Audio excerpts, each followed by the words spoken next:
Ladies and gentlemen, on behalf of the Board of Directors and on my own behalf, I extend to you all a very warm and cordial welcome to the 10th Annual General Meeting of your company. The notice convening the meeting, the Director's report and the audited accounts for the period ended 30th September have been with you for some time now, and with your permission, I shall take them as read. This is the first annual general meeting at which I am meeting all of you. Unfortunately, last year I could not be present for the annual general meeting due to various reasons. The annual general meeting is always an appropriate occasion to take a brief look at the state of our company.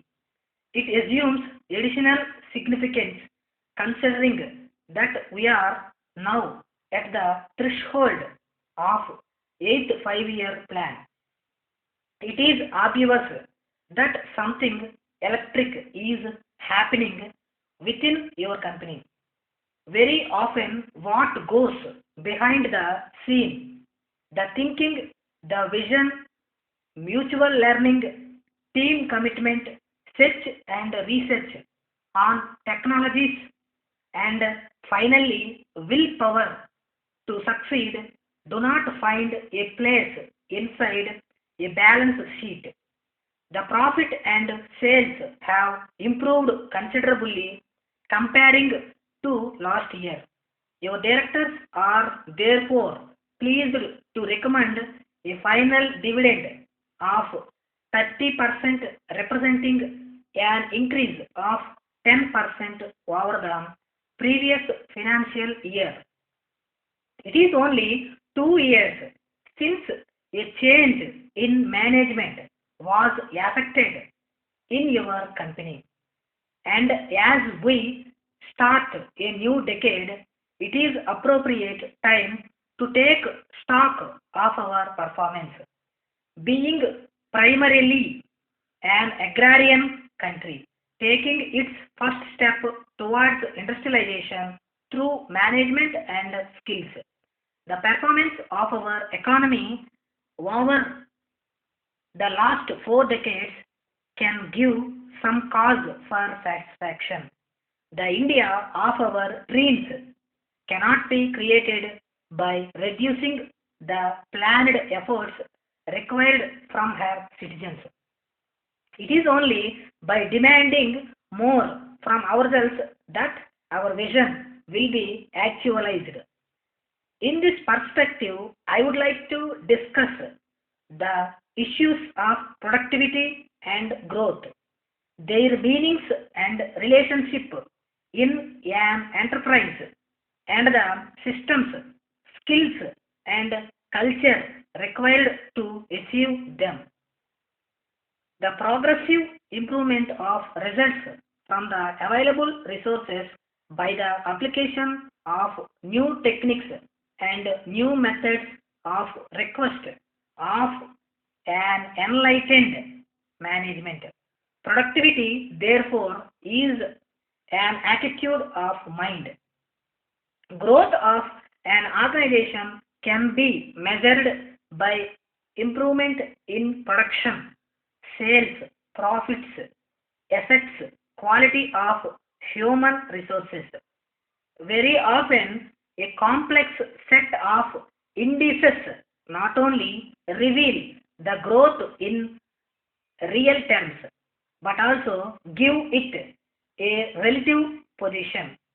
Business managements have learnt that growth is certainly not automatic. It often requires the formulation of effective strategies and the expert handling by a committed and competent management team. It is our experience that productivity and growth have a unique relationship. In the years ahead, organizations that will establish a competitive advantage in the industry and deliver on their obligations to shareholders are those which successfully integrate the concepts of productivity and growth. These organizations will contribute most to the economy and society by the productivity of the resources of an enterprise. The next step of your leadership in creating productivity was to focus towards opportunities in the market. The primary target for specialty papers was defined as the segment of highest value and emphasis on quality product became the byword. Your company expanded very substantially to give access to new markets to obtain business results. The focus on the customer and the market was reflected in the strengthening of the quality assurance group and the formation of the product development committees, which creates specialty products within the agreed time. Productivity led growth is built on the cornerstone of customer satisfaction. Throughout the year, the company continued to have cordial labor relations.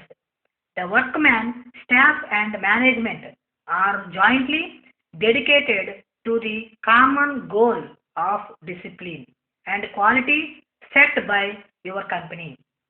A sense of belonging and team spirit prevailed through the organization. The cooperation put in by the workers, staff, and officers are deeply appreciated.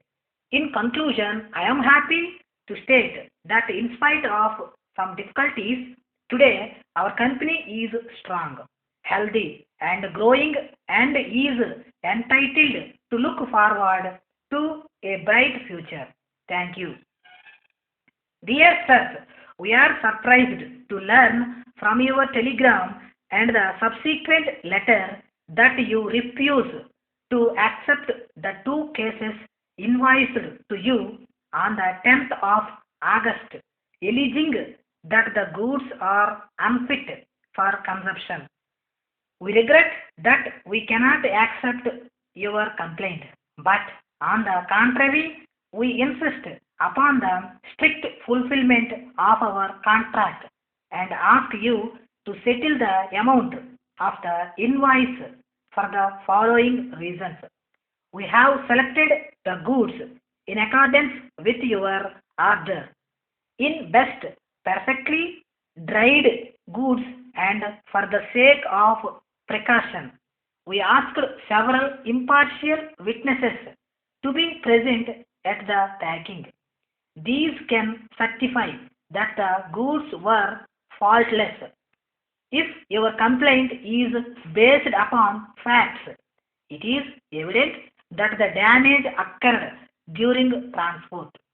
Secondly, for the damage incurred during transport, we are not responsible. The legal delivery of the goods took place in Madras, and without any doubt, the articles were in perfect condition here. The responsibility for any damage incurred during transport has to be borne by yourself.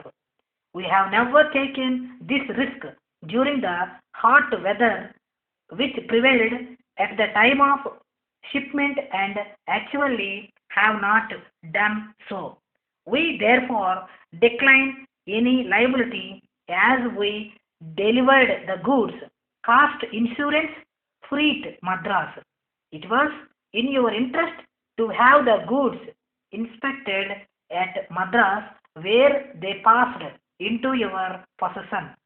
We decidedly object to an inspection of goods other than Madras or to the attempt to pass on to us the responsibility for the result of such examination. We sincerely regret that you should have occasion to complain, but if you carefully consider the matter, we feel that you will agree that we are not responsible for the damage since according to the contract you have undertaken this responsibility.